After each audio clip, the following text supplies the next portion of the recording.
For this process, I'm going to show you how you can make a print using two of the things that you received in the materials that I handed out. And one of those is tracing paper and the other is a piece of foam. So that's going to be the thick styrofoam that's in the packet of paper that was clipped together.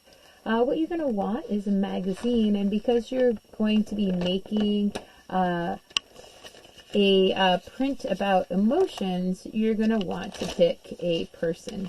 So I'm going to just come right in here, and I found this picture here.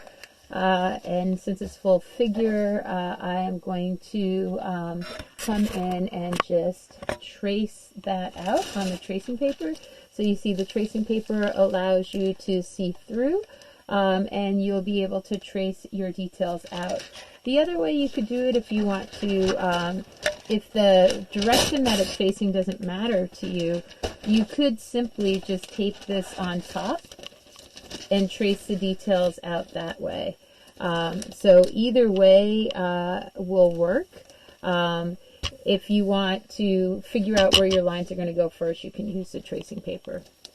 But in this case, I'm going to just go straight up with the actual magazine printout, and you want to hold it in place as you do your tracing and ensure that your design fits where you want it to fit on the page. So I can see that I want her feet on there and her head on there, so I'm going to just position the paper to ensure that I fit her whole body onto this foam.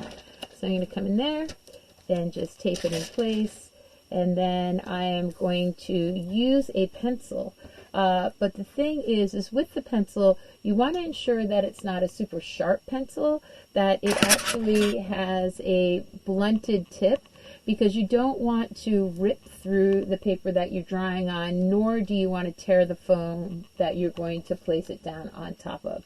So I'm going to just stop here and then fast forward to show you the process.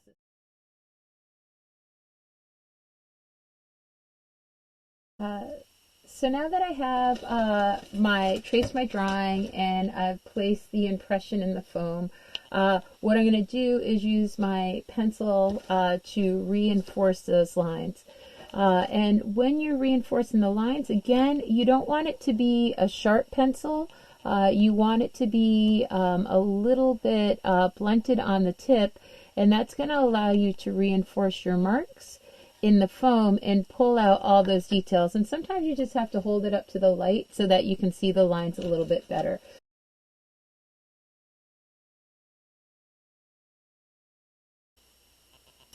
Once you have all your lines traced into the surface, you should be able to feel that they're kind of indented. Those lines are going to be printing white, but they're going to be a way for you to put your image onto the page. So your next step will be to just simply come around and start to cut your shape out of the styrofoam. So you can the next step, you will use markers to color directly on the foam and fill in your drawing. Remember, the expressionists used unnatural colors to heighten the mood of the piece, so you might want to decide on a palette that's going to work for you. If you're going for a more somber mood, you might want to have like cooler colors.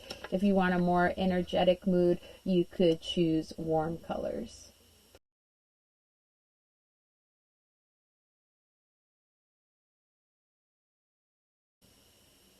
All right, after you got all your color added to your plate, and use those nice gestural strokes, blend some colors in a way that you wouldn't normally see.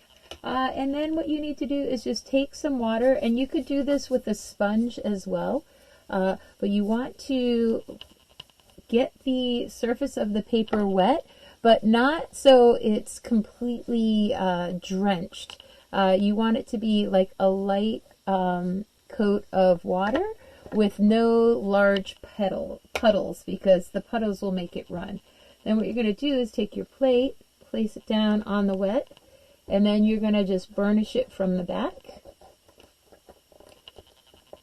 And you can see like some of the color might be spilling out a little bit, but that's all right. We're just going to work with it. And then you'll be able to go in and you can work into this with colored pencil. And what you want to do is then lift up and make sure all your details have gone down and pull it off. And so you can see that then you're going to have your print, and you'll be able to watercolor into the back with the markers. You can put a design in the background. You can also use colored pencils, and you're going to find that where the lines were pressed in, they came out white. So you might decide you might want to add a little bit of colored pencil or color in where the eyes are and get in some of those details that you feel that you missed on the transfer of your image down onto the page. So that is how you can use this to make a monoprint. And then what you would do is you can just wipe this off with a paper towel, and you could do a different version of it and see which one you like best. So you could try one in cool colors, you can try one in warm colors. I'm realizing now when I look at this green, the light green was a little bit too bright, so I might tone that down a little bit. So I'll work into this and then I'll show you what the finished piece looks like.